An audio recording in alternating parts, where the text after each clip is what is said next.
اگر یقین نہیں آئے تو علی کی زندگی کو چیک کر لو، پتا چل جائے گا یہ اعلان کامیابی کس کی وجہ سے ہے۔ اس لیے کہ اگر علی کی زندگی حکومت سے پہلے کوئی اور تھی اور حکومت کے بعد کچھ اور ہے، اس کا مطلب یہ ہوتا ہے حکومت نے علی کی زندگی پہ اثر کر دیا۔ لیکن اگر وہ چوکی روٹی جو حکومت سے پہلے تھی اگر بعد میں بھی نظر آ جائے تو سمجھ لینا اعلان جو ہے وہ طہارت نفس کی وجہ سے ہے۔ اور دوسری دلیل، اگر علی کا نفس پاک نہ ہوتا تو شب ہجرت اللہ کا دیدار نہ ہوتا۔ سلامات پڑھیے نعرہ تکبیر، نعرہ رسالت، نعرہ حیدری۔ فرمایا عزیزان محترم، یعنی انسان کی کامیابی منحصر ہے طہارت نفس میں، طہارت نفس میں۔ علی نے اعلان کیا فزت برب الکعبہ، رب کعبہ کی قسم علی کامیاب ہو گیا۔ کس کی وجہ سے؟ طہارت نفس کی وجہ سے۔ طہارت نفس، نفس کسے کہتے ہیں جانتے ہیں؟ نفس کسے کہتے ہیں؟ میں نے تمہید میں بیان کیا کہ انسان کا بدن اور ہے، نفس اور ہے۔ نفس حلال رزق سے پاک ہوتا ہے، رزق حلال ضروری ہے نفس کی پاکیزگی کے لیے۔ سن لیجیے نفس کسے کہتے ہیں۔ انسان دو چیزوں سے مل کر بنا ہے، دو چیزیں ہوتی ہیں اس میں، ایک روح اور ایک اس کا بدن۔ جیسے میں نے کہا، فرض کیجئے میں نے کہا میری آنکھیں، میرا چہرہ، میری پیشانی، میرا ہاتھ، مطلب یہ ہوتا ہے کہ میں اور ہوں، ہاتھ اور ہے۔ دیکھیں ذرا غور فرمائیے گا، فلسفے کی بات کو بڑا آہستہ سے اور بڑے جو ہے سادے الفاظ میں ذکر کرنا چاہتا ہوں۔ میں نے کیا کہا؟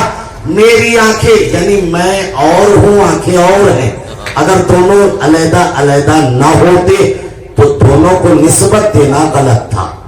اردو زبان میں جب تک کہ غیریت نہ پائی جائے نسبت غلط ہے۔ میں نے کہا میرا رومال، یہ تو آسان ہے نا، رومال اور میں اور، میری انگوٹھی میں اور انگوٹھی اور، میری ردا میں اور ردا اور، میرا ممبر میں اور ممبر اور، میرا مائک میں اور مائک اور، میرا تخت میں اور تخت اور، علیحدہ علیحدہ ہے نا۔ اسی طرح ہے میں اور آنکھیں اور، میرا بدن میں اور بدن اور، میری پیشانی میں اور پیشانی اور، میرا چہرہ میں اور چہرہ اور، اسی میں کو کہتے ہیں نفس۔ نہیں بات نہیں پہنچی، ذرا غور فرمائیے گا، لطف آ جائے گا۔ اسی میں کو کہتے ہیں نفس، اسی میں کو کہتے ہیں نفس۔ اللہ کہتا ہے اس میں کو پاک کر لو۔ ارے میں کیا کہہ رہا ہوں، ذرا غور فرمائیے گا۔ اللہ کہتا ہے اس میں کو پاک کر لو، اس میں کو پاک کر لو۔ جب تم اس میں کو پاک کر لو گے تو اس میں کو میں خرید لوں گا۔ ذرا غور فرمائیے گا میں کیا کہہ رہا ہوں۔ اللہ کہتا ہے اس میں کو پاک کر لو، اس میں کو، جب تم اس میں کو پاک کر لو گے تو اس میں کو میں خرید لوں گا۔ ابھی تک تو ہاتھ میرا تھا، جب میں نے میں بیچ دی اللہ کو، ابھی تک تو ہاتھ میرا تھا، جب میں نے میں کو اس کو بیچ دیا تو جس کی میں، ابھی تک تو آنکھیں میری تھی، اب جس کی میں اس کی آنکھیں، ابھی تک تو چہرہ میرا تھا، اب جس کی میں اس کا چہرہ، ابھی تک تو پیشانی میری تھی، جس کی میں اس کی پیشانی، اور فرمائے ابھی تک تو نفس میرا تھا۔ میں کیا کہہ رہا ہوں، ذرا غور فرمائیے گا، جس کی میں اس کا نفس۔ ارے علی نے شب ہجرت یہی تو کیا تھا، اپنی میں کو اللہ کو بیچ دیا، ہاتھ ید اللہ بن گیا، زبان لسان اللہ، آنکھیں عید اللہ، چہرہ وجہ اللہ، نفس نفس اللہ، دوست رحمت اللہ، دشمن لعنت اللہ۔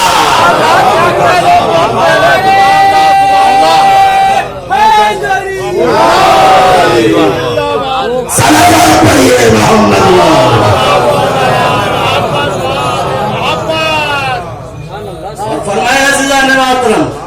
اس میں کو کہتے ہیں نفس. ایک مرتبہ اور سلوات بھیجیے.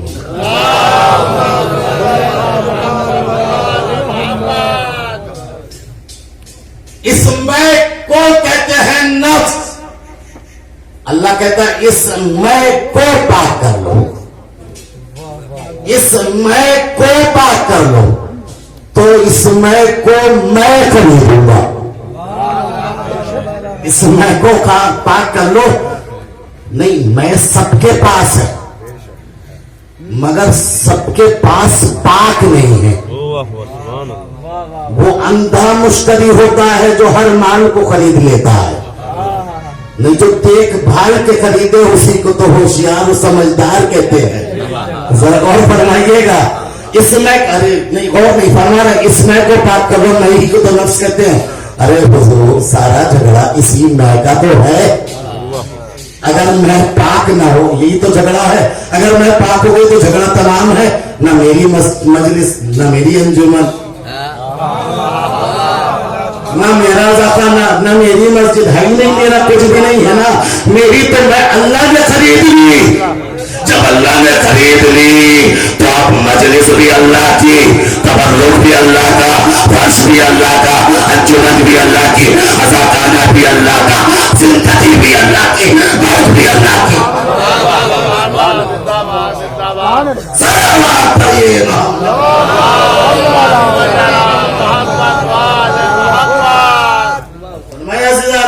اس میں کو پاک کر لو.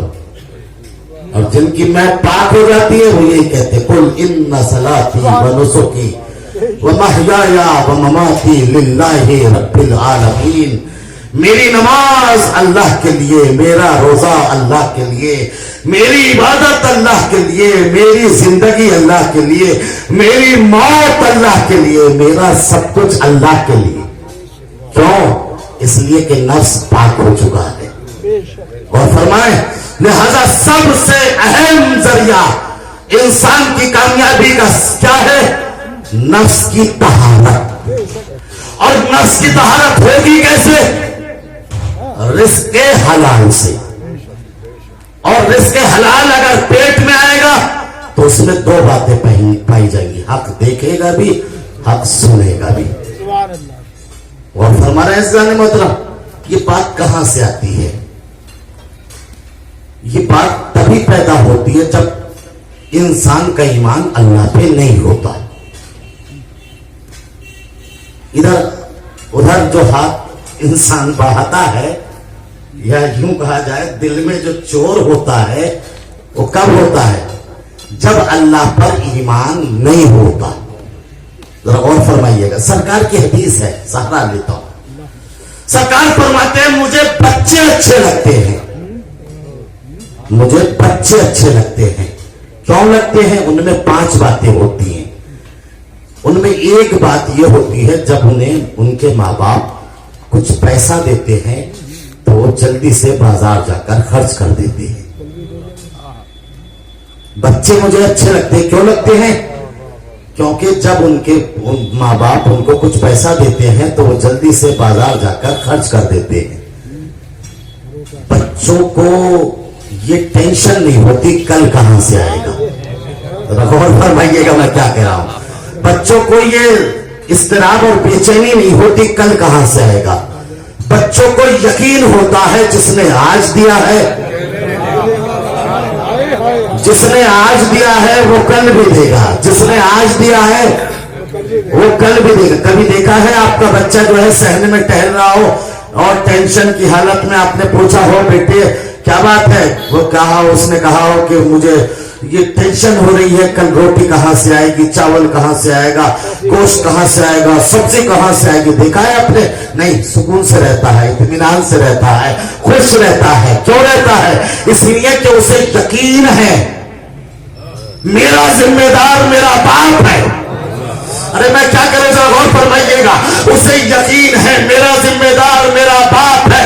سرکار فرماتے ہیں اے لوگوں, اللہ پہ کم سے کم اتنا تو یقین رکھو جتنا بچے کو اپنے باپ پہ ہوتا ہے. اتنا تو یقین رکھو جتنا بچے کو باپ انسان کو اللہ پر اتنا یقین ہو گیا تو کبھی بھی حرام نہیں کھائے گا. صلوات پڑھیے محمد وعلی.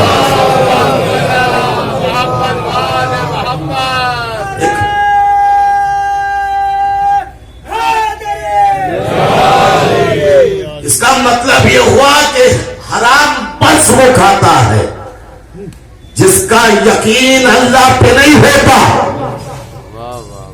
اللہ پر ایمان نہیں ہوتا. ارے رزق کی ذمہ داری اس نے لی ہے, کبھی اس نے اپنی ذمہ داری میں کوتاہی کی. ہم 60 سال کے ہو گئے, 70 سال کے ہو گئے, اس 70 سال کی زندگی میں کبھی اس نے اپنی ذمہ داری میں کوتاہی کی؟ ارے میں کیا کہہ رہا ہوں, ذرا غور فرمائیے گا. جب کوتاہی نہیں کی تو اس پہ سے یقین کیوں ہوتا؟ ارے اس نے تو ہمیں اس وقت بھی دیا جب ہم نے مانگا نہیں, ماں کے شکم میں دیا, مانگنا نہیں آتا تھا تو اب تو ہم سے مانگنا بھی آتا ہے. بس اس نے کہا مانگو تو سلیقے سے مانگنا, اس لیے کہ جس کے پیٹ میں نجس یا حرام لقمہ ہوگا میں 40 دن تک اس کی دعا قبول نہ کروں گا. میں کیا کروں گا, غور فرمائیے گا. بس اگر لقمہ حلال ہے تو دعا مانگو, حکمت کے چشمے اس کی زبان پر جاری ہو جاتے. سمندر میں ویل مچھلی ہوتی ہے, ویل مچھلی کافی مشہور نام ہے. معلوم ہے کتنا کھاتی ہے ایک وقت میں؟ میں آپ کو بتاتا ہوں آپ کی ہماری خوراکیں کیا ہیں اور اس کی کیا خوراک ہے, کتنی کھاتی ہے معلوم ہے؟ کہتے 33 ٹن گوشت ایک وقت میں کھاتی ہے. 33 ٹن. ایک ٹن میں کتنا ہوتا ہے؟ 10 کونٹل. ایک کونٹل میں کتنا ہوتا ہے؟ 100 کلو. 33 ٹن میں کتنا ہو گیا؟ 33,000 کلو ایک وقت میں گوشت کھاتی ہے. دیتا کون ہے؟ غور فرمائیے گا. دیتا کون ہے؟ جس نے پیدا کیا ہے, جو ذمہ دار ہے. تو کم سے کم اتنا تو سوچ لو کہ جو خدا ایک وقت میں مچھلی کو 33,000 کلو گرام گوشت دے سکتا ہے, کیا وہ مجھے حلال کی تو روٹی نہیں دے گا؟ صلوات پڑھیے محمد والے. ایک مرتبہ اور صلوات بھیجیے محمد اور فرمایا عزیزان محترم, لہذا پہلی شرط یہ ہے کیا؟ اپنا نفس پاک کر لو. نفس کی طہارت پہلی شرط ہے. اگر انسان کا نفس پاک ہو گیا تبھی انسان کامیاب ہوگا. یہی وجہ ہے علامہ محمد باقر مجلسی حیات القلوب میں لکھتے ہیں اور آگے شیخ صدوق بھی لکھتے ہیں, قصال میں بہت سی اور کتابیں ہیں. انہوں نے لکھا کہ 3 جانور ایسے ہیں جو جنت میں جائیں گے. کیا مطلب؟ شریعت کا تعلق جانوروں سے نہیں ہے, اور جنت سزا اور جزا کے عنوان پر ہے. جزا میں جنت ہے اور سزا میں جہنم ہے. تو جب شریعت نہیں ہے تو پھر جانوروں کا جنت سے اور دوزخ سے کیا تعلق؟ اس کا مطلب یہ ہے کہ کوئی انہوں نے اسپیشلی کام, خصوصی کام کیا تھا, تب اللہ ان کو جنت دے گا.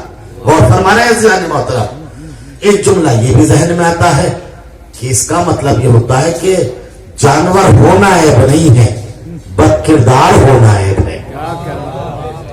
اگر جانور بھی صاحب کردار ہے تو جنت میں چلا جائے گا, اور اگر انسان بد کردار ہے تو وہ بھی جہنم میں جائے گا. ایک جملہ اور سن لیجئے گا عزیزان محترم, بہت سے جو ہے نادان خطیب بہکا دیتے ہیں کہ تھوڑا سا کام کر لو جنت میں. اتنی سستی جنت نہیں ہے, نہ اتنی سستی جنت نہیں. جنت کے لیے بڑا کام کرنا پڑتا ہے. ایسا نہیں ہے کہ جنت ایسے مل جائے. سرکار تو عالم فرماتے ہیں خلقت الجنت لمن اطاع اللہ ولو کان غلاما حبشیہ وَخُلِقَتِ النَّارُ لِمَنْ عَصَى اللَّهَ وَلَوْ كَانَ سَيِّدًا قُرَشِيًّا. اللہ نے جنت کو پیدا کیا ہے ہر اس انسان کے لیے جو اللہ کی اطاعت کرتا ہے، چاہے وہ غلام حبشی کیوں نہ ہو. اور اللہ نے جہنم کو پیدا کیا ہے ہر اس انسان کے لیے جو اس کی نافرمانی کرتا ہے، چاہے وہ قریش کا سید ہی کیوں نہ ہو. ذرا غور فرمائیے گا، پتا چلا پارٹی بندی میں جنت اور جہنم نہیں ہوگی، اعمال اور عقیدے کی بنیاد پہ ملے گی. صلوات پڑھیے محمد.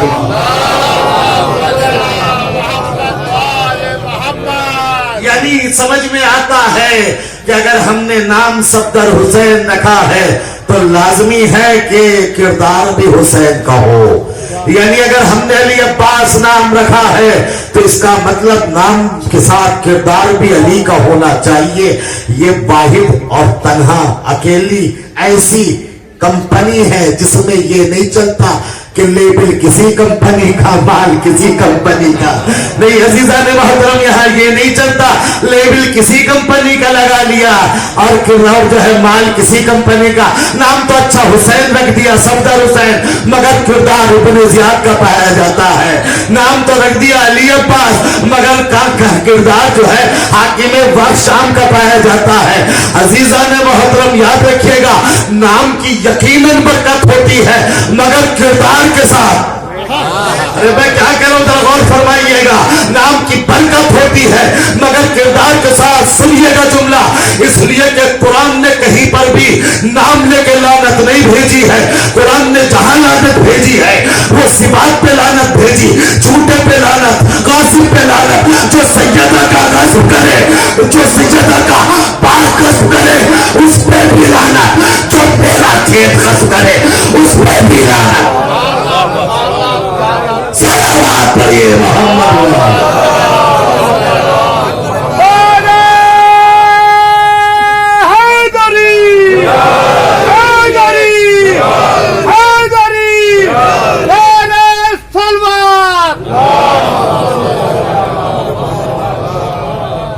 یہ نہیں چلے گا کہ علی والا غاصب ہو جائے وہ تو جنت میں چلا جائے.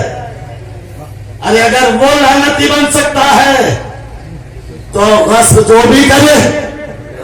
میں کیا کروں، ذرا غور فرمائیے. اگر کہہ دیا لعنت اللہ علی الکاذبین، چھوٹوں کی لعنت، چھوٹوں پر اللہ کی لعنت ہو، تو اب چاہے میں بولوں یا آپ بولو، جتنا بڑا بولے گا اتنی بڑی لعنت ہوگی. ارے میں کیا کروں، ذرا غور فرمائیے گا. جو جہاں بولے گا اس پر اللہ کی لعنت. کردار جس کا بھی برا ہو، یہاں جو ہے پارٹی نہیں چلتی ہے. اسی وجہ سے کہا کرتا ہوں میرے دوستو، نماز کے بعد جو بار بار کہتے ہو یا صاحب الزمان ادر اجل اللہ ہو، اجل اللہ ہو، سر کیا ہے یہ دعا پر اجل اللہ فرجہ الشریف، پروردگار ان کی ظہور میں جو ہے جلدی فرما جلدی فرما. دعا کرتے نہیں، دعا کرنے سے پہلے سوچا کرو کہیں ہمارے اپوزٹ نہ ہو جائے. ارے میں کیا کروں، ذرا غور فرمائیے گا. اس لیے کہ جو آنے والا ہے وہ پارٹی دیکھ کر تلوار نہیں چلائے گا، کردار دیکھ کے چلائے گا. ہر غاصب اس کی تلوار کے سامنے آئے گا. صلوات پڑھیے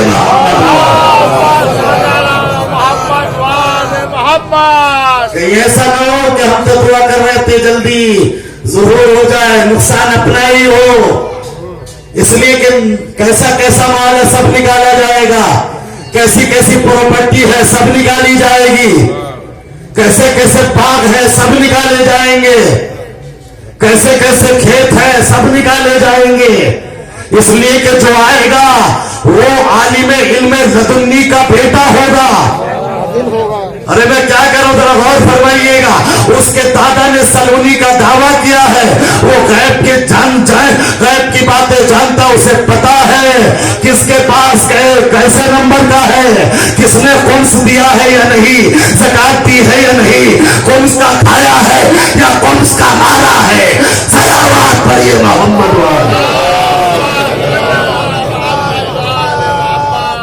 اور فرمایا عزیزان محترم، کردار دیکھا جائے گا.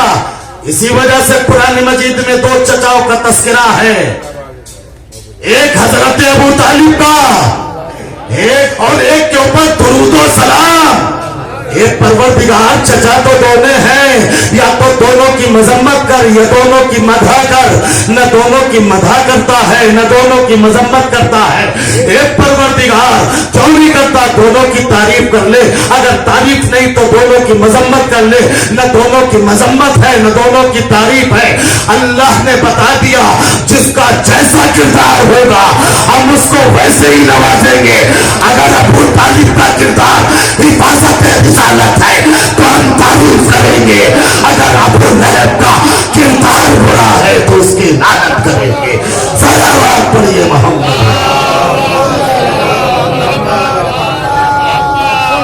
اور فرمایا عزیزان محترم، اب اپنے آپ کو سوچ لیجئے گا، شیعہ کہنے سے پہلے کردار ہٹ تو نہیں گیا ہے؟ بعض لوگ کہتے ہیں کہ اتنا نہ پڑھا کریں، میں کہتا ہوں ارے بھائی غلطی آپ کر رہے ہو، مذہب پورے مذہب کو بھگتنا پڑتی ہے۔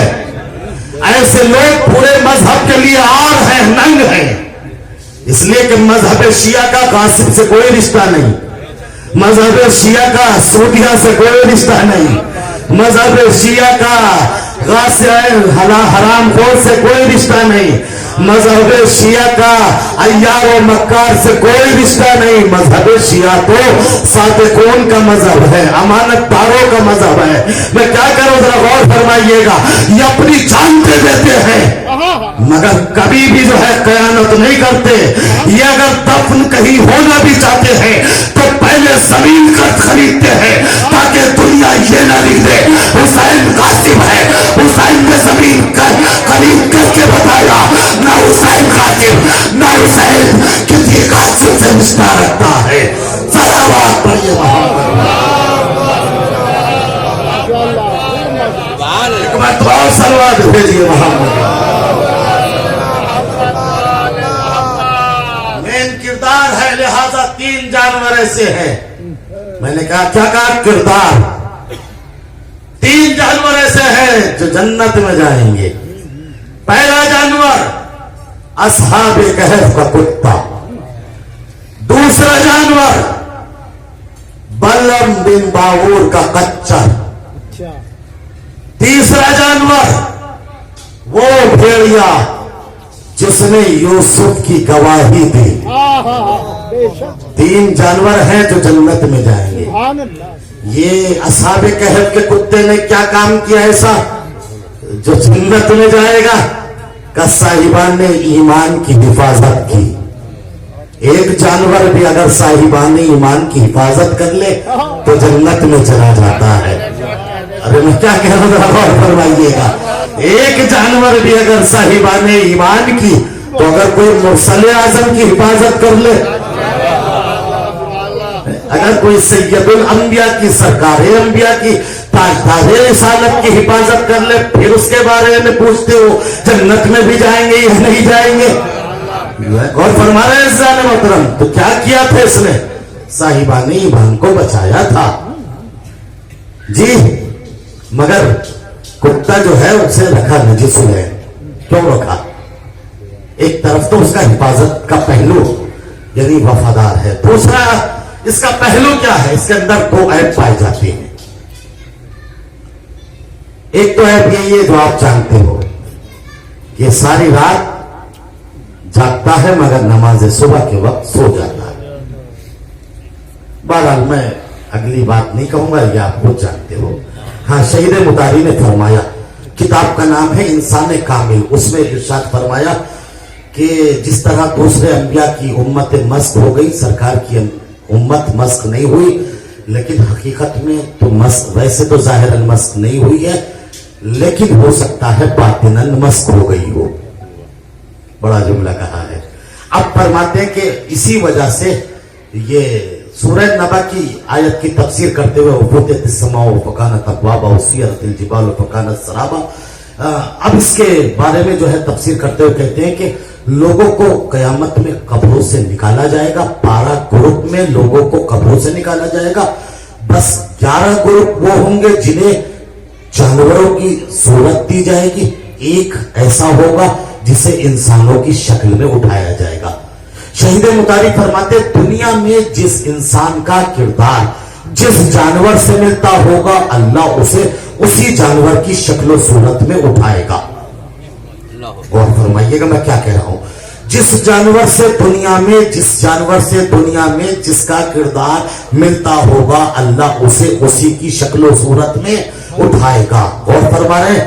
نہیں، اللہ نے ہر جانور کی ایک خصوصیت کر دی ہے، ایک صفات رکھ دی ہے۔ دیکھیے مثلاً کیا ہے، بندر کا کام کیا ہے؟ گھرکی دینا۔ اگر یہ صفت انسان میں آ جائے، سانپ کا کام کیا ہے؟ ڈنک مارنا۔ اگر یہ کام اور نہیں فرمایا آپ نے، دیکھیں میں وہ بات میں اس طرح سے نہیں پڑھتا ہوں، میں جس طرح پڑھا ہوں سادہ سودہ ایسے پڑھتا ہوں۔ اگر سانپ کا کام کیا ہے؟ ڈنک مارنا۔ اگر یہ کام انسان میں سرکار ہے تو عالم اسی وجہ سے فرماتے یا علی ان شر الناس من اکرمہ الناس اتقا شر، اے علی لوگوں میں سب سے برا وہ انسان ہے جس کے ڈر کی وجہ سے لوگ اس کا احترام کرتے ہو۔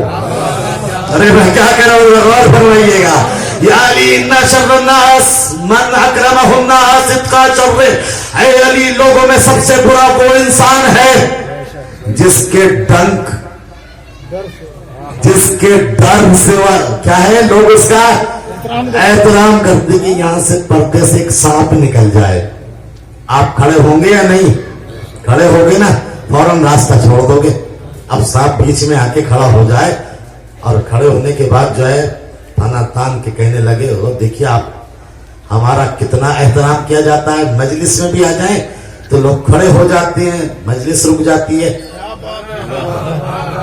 دیکھیے کتنا احترام ہو رہا ہے ہمارا۔ صحیح ہے سانپ کا کہنا؟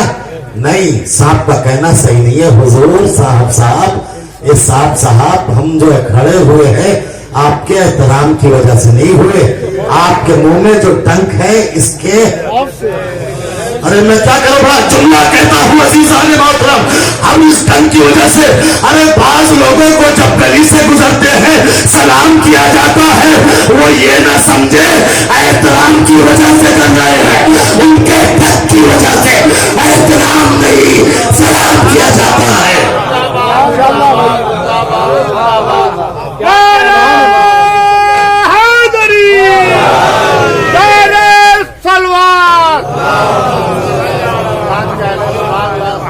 انہوں نے جو ڈنک پایا ہوا ہے اس کی وجہ سے صاحب کھڑے تھے اسی مجمع میں، سب تو ہم ڈر ہی رہے تھے، ایک آیا اور آنے کے بعد جلدی سے اس کے منہ پہ ہاتھ رکھ کے پکڑ لیا آرام سے اس نے۔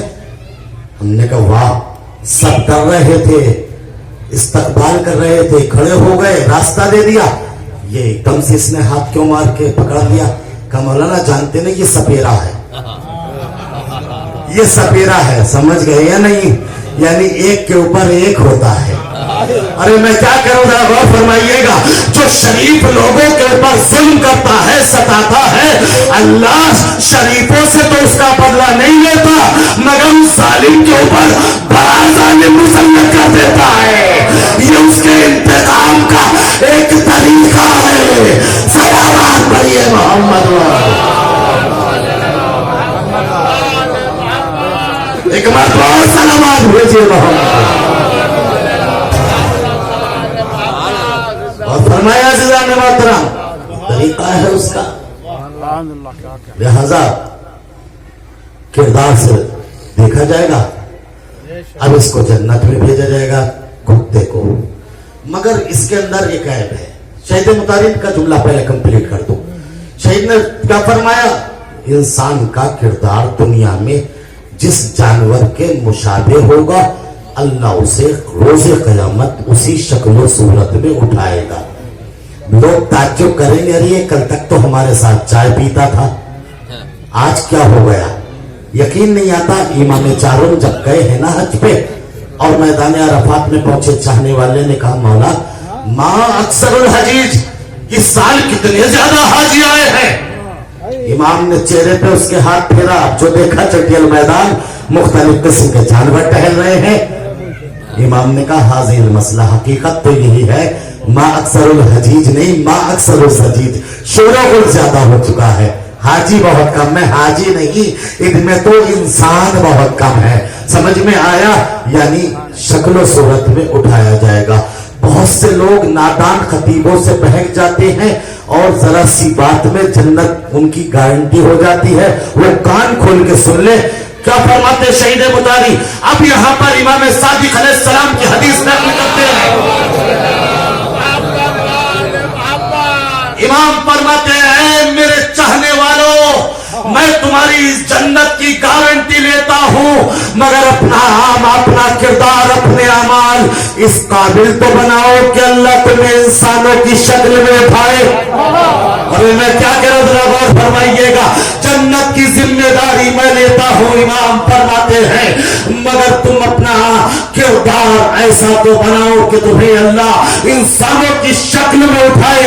اس لیے کہ ہم انسانوں کو بخشوائیں گے، انسانوں کی شفاعت کریں گے، جانوروں کی نہیں.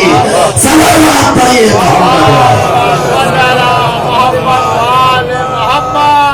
اور فرمایا عزیزان محترم، لہذا عیب پایا جاتا ہے، سارے رات جاگتا ہے، مگر اس کی وجہ سے بھی اس کو نجس العین نہیں کہا.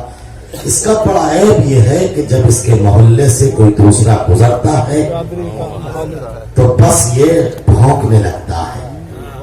کیوں بھونکتا ہے؟ کبھی ٹرانسلیشن کیا، ترجمہ کیا، یہ چاہتا کیا ہے، اس کا مقصد کیا ہے؟ یہ چاہتا ہے، یہ کہتا ہے کہ دیکھو اس علاقے میں بس میں ہوں، مجھ سے آگے نہ بڑھنا. میں کیا کہہ رہا ہوں ذرا غور فرمائیے گا. مجھ سے آگے. شہید مطاری نے کیا فرمایا؟ دنیا میں جس انسان کا کردار جس جانور کے مشابہ ہوگا، اللہ اسے اسی شکل و صورت میں اٹھائے گا. اس نے کیا کیا؟ کتے نے بھونک کر کہ مجھ سے آگے نہ بڑھنا. اب اگر قوم کے اندر کسی انسان کا مزاج یہ بن جائے کہ اس کا جوان کوئی ترقی کرے اور وہ اس کی ٹانگیں پکڑے. ارے میں کیا کہہ رہا ہوں ذرا غور فرمائیے گا. اگر قوم کے اندر کسی کا مزاج یہ ہو کہ اس کی قوم کا کوئی جوان ترقی کرے اور یہ ٹانگیں کھینچے تو سمجھ لینا یہ صورت میں انسان ہے، حقیقت میں نہیں. اس لیے کہ جو اپنی قوم کا نہ ہو سکے وہ اللہ کا کیسے ہوگا. صلوات پڑھیے محمد.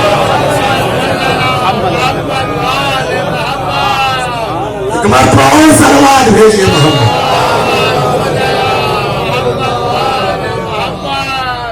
اور فرمایا عزیزان محترم، لہذا کردار انسانوں کا ہونا چاہیے. بس آخری لمحے میں اپنی بات کو لے آیا ہوں، میرا وقت تمام ہو چکا ہے. انسان کا کردار بھی انسان ہونا چاہیے، یعنی انسانوں کے کام آئے. اسی وجہ سے سرکار امام حسن نے فرمایا لوگوں میں سب سے اچھا وہ انسان ہے جس کی ذات سے لوگوں کو زیادہ فائدہ پہنچے، اور لوگوں میں سب سے برا وہ ہے جس کی ذات سے لوگوں کو نقصان پہنچے. نقصان پہنچانا انسانی صفات نہیں ہے. انسان تو بنا ہی انس سے ہے، جس میں محبت پائی جائے، جس میں انسیت پائی جائے، جو دوسروں کے کام آئے، جو دوسروں کے گلے کاٹے، جو دوسروں کے راستے میں روڑے لٹکائے، اسے انسان نہیں کہتے. بس آخری مثال پیش کر کے بات تمام کروں گا. ابھی گرمی کا مہینہ آنے والا ہے، آپ دیکھیں گے بیماری پھیل جاتی ہے جسے کہتے ہیں ڈینگو. کیسی خطرناک بیماری ہے کہ اگر کسی کے ڈینگو کاٹ لیتا ہے تو وہ مر جاتا ہے. یہ ڈینگو ہے کیا؟ ایک مچھر ہے، مگر اتنا زہریلا کہ اگر کاٹ لے تو انسان کی جان لے لے. جانتے ہیں اس میں اور دوسرے مچھروں میں کیا فرق ہے؟ یہ جو ڈینگو ہے یہ اندھیرے میں نہیں کاٹتا، اجالے میں کاٹتا ہے. یہ ڈینگو جو ہے گندگی میں نہیں رہتا، یہ صفائی میں رہتا ہے. یہ ڈینگو جو ہے نالیوں میں نہیں رہتا. عام مچھر نالی میں رہتا ہے، یہ صاف پانی میں رہتا ہے. عام مچھر رات میں کاٹتا ہے، یہ دن کے اجالے میں کاٹتا ہے. عام مچھر گندگی صفت ہے، یہ پاک اور شفاف پانی اور ماحول میں رہتا ہے. کتنا خطرناک کہ کاٹ لے تو انسان کی جان لے لے. ہے ڈینگو مگر اس نے بہت بڑا سبق دے دیا، بہت بڑا درس دے دیا. اس نے درس دے دیا کہ دیکھو اگر سماج میں کسی کو صاف و شفاف کپڑے پہنے ہوئے دیکھو تو اسے یہ نہ سمجھ لینا یہ قوم کا بڑا ہمدرد ہوگا. میں کیا کہہ رہا ہوں ذرا غور فرمائیے گا. اگر سماج میں کسی کو صاف ستھرے کپڑے پہنے ہوئے دیکھو تو یہ تصور نہ کر لینا کہ یہ قوم کے بڑے ہمدرد ہوں گے. ہو سکتا ہے کہ ڈینگو سے زیادہ زہریلے ہو سکتا ہے کہ قوم کو کس کو بیچ دیا ہو، کتنے میں بھیج دیا ہو، نقد بیچا ہو یا ادھار بیچا ہو. بہت سے ایسے بھی ڈینگو ہیں جو قوم کا سودا کر دیتے ہیں. انہیں صورت میں تو انسان کہا جاتا ہے، حقیقت میں انسان نہیں کہا جاتا. صلوات پڑھیے محمد. اور فرمایا عزیزان محترم لہذا انسان کی کامیابی کا بس اور بس ایک ہی ذریعہ ہے، وہ ہے طہارت نفس، پاکیزگی نفس. انسان اگر کامیاب ہونا چاہتا ہے تو اپنے نفس کو پاک کر لے. اور جو لوگ اپنا نفس پاک کر لیتے ہیں پھر وہ ہر میدان میں کامیاب ہوتے ہیں. یہ پہلی اور بنیادی شرط ہے. اگر نفس پاک ہے تو ہر میدان میں انسان کامیاب ہے. کسی بھی منزل پر اس کے قدم لڑکھڑاتے نہیں ہیں، ڈگمگاتے نہیں ہیں، ثابت قدم رہتا ہے ہر میدان میں. وہ موت سے نہیں گھبراتا، موت اس سے گھبراتی ہے. کربلا کے شہداء میں ایک شہید ایسا نہیں ہے جس کے قدم میدان میں جاتے ہوئے لڑکھڑائے ہوں. اس لیے کہ طہارت نفس پر فائز تھے. مردوں کی بات نہیں، خواتین کا اگر کردار دیکھا جائے تو وہ کردار بھی ہمیں بے نظیر ملتا ہے. ورنہ فطرت ہے کہ 3 موقعوں پر انسان اپنی جان بچاتا ہے. یہ فطرت ہے. اگر کہیں آگ لگ جائے تو بس اپنی جان بچاتا ہے. اگر زلزلہ آ جائے تب بھی اپنی جان بچاتا ہے. اور اگر موسلادھار بارش ہو تب بھی اپنی جان بچاتا ہے.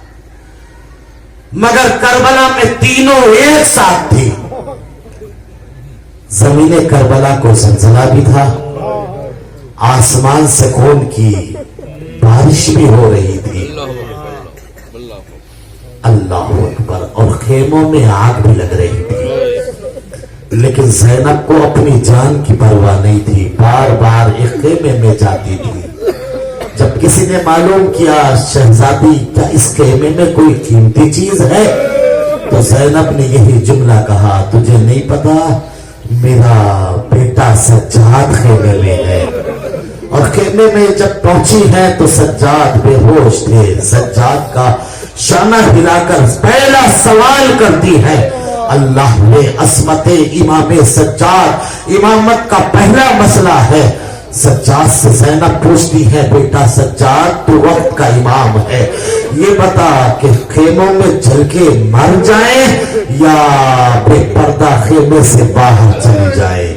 اللہ اکبر. زینب جانتی تھی عالمہ غیر معلمہ ہے زینب، مگر امت کو یہ مسئلہ بتانا چاہتی تھی. دیکھو حالات کتنے بھی خراب ہو جائے مگر شریعت کا دامن ہاتھ سے چھوٹنے نہ پائے.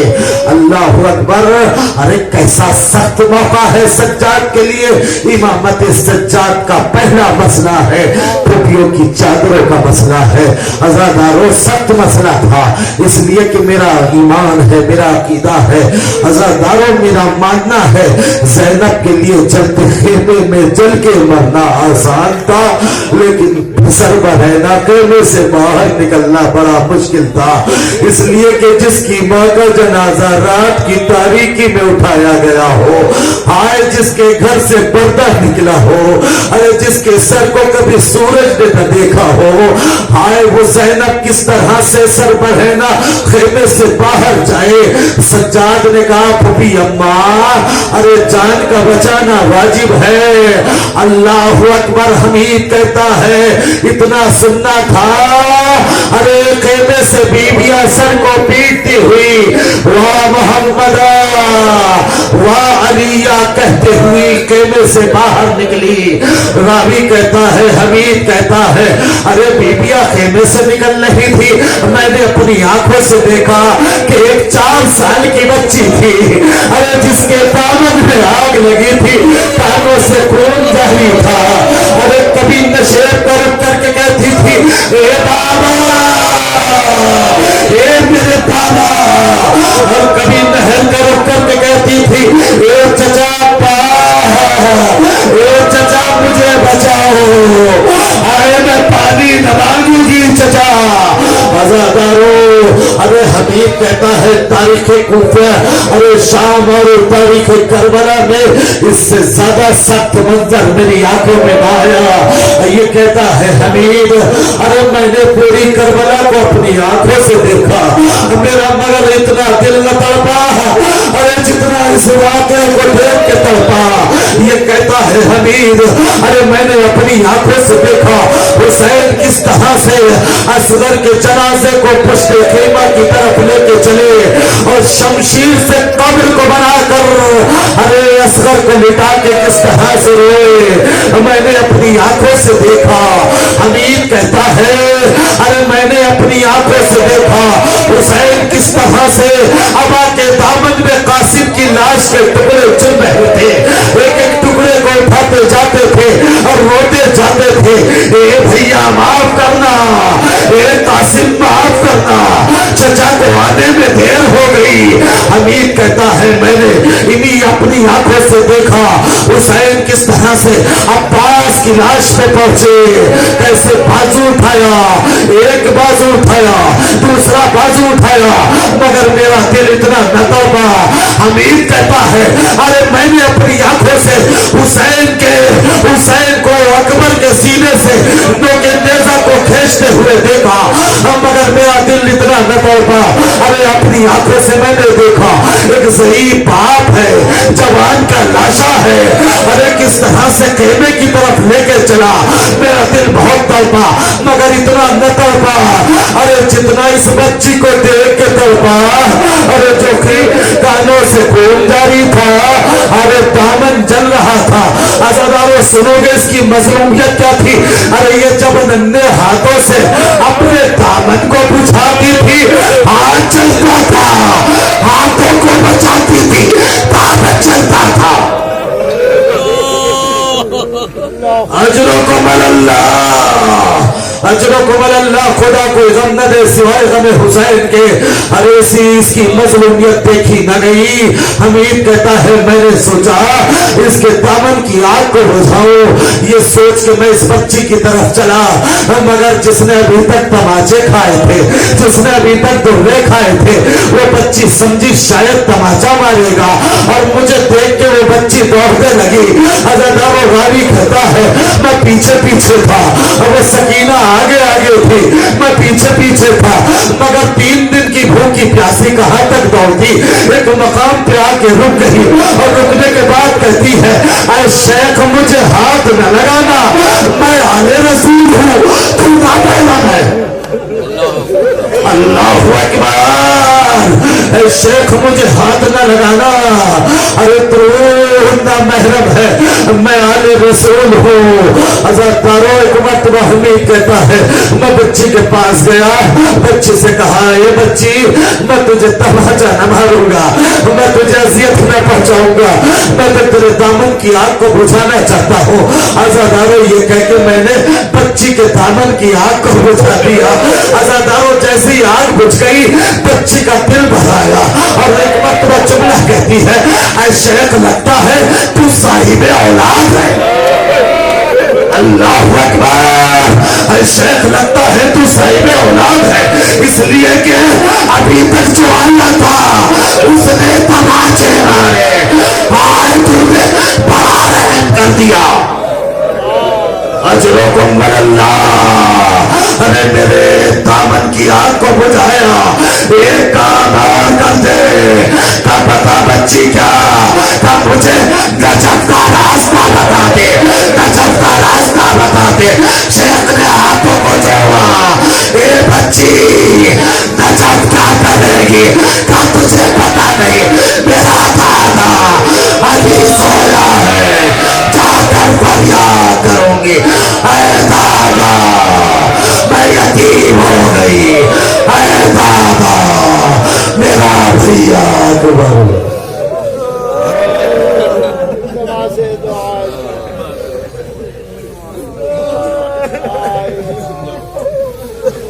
الذین ظلموا ایام انقلب ینقلبون، خدایا ہمارے مختصر سی عبادت کو قبول فرما، جو تیرے چاہنے والے کے عزادار ہیں، عزت کی جان کی مال کی آبرو کی ناموس کی حفاظت فرما۔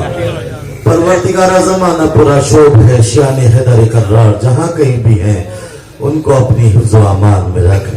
اے پروردگار پرچم اسلام کو سر بلند فرما، پرچم کفر و نفاق کو سر نگو فرما، مملکت اسلامیہ ایران کی حفاظت فرما، علماء اعلام آیات اعظام خصوصاً رہبر عظیم الشان آغا خامنہ کی حفاظت فرما، دشمنوں کے شر سے محفوظ فرما، دشمنوں کو ذلیل و خوار فرما۔ پروردگارہ جو بیمار ہے شفا کامل و تاجیل عطا فرما، پروردگارہ جو بے روزگار ہے روزگار عطا فرما، جو برسر روزگار ہے روزگار میں ترقی و خیر و برکت عطا فرما، حجت آخر کے ظہور میں تاجیل فرما، ظہور کے بعد ہمیں ان کے عوام و انصار میں شمار فرما۔ ربنا تقبل منا انک انت السمیع العلیم۔ آپ حضرات سے دوبارہ گزارش ہے کہ ایک مرتبہ سورہ حمد اور 3 مرتبہ سورہ توحید کی تلاوت فرما کر مرحوم کی روح کے لیے سال ثواب فرمائیں۔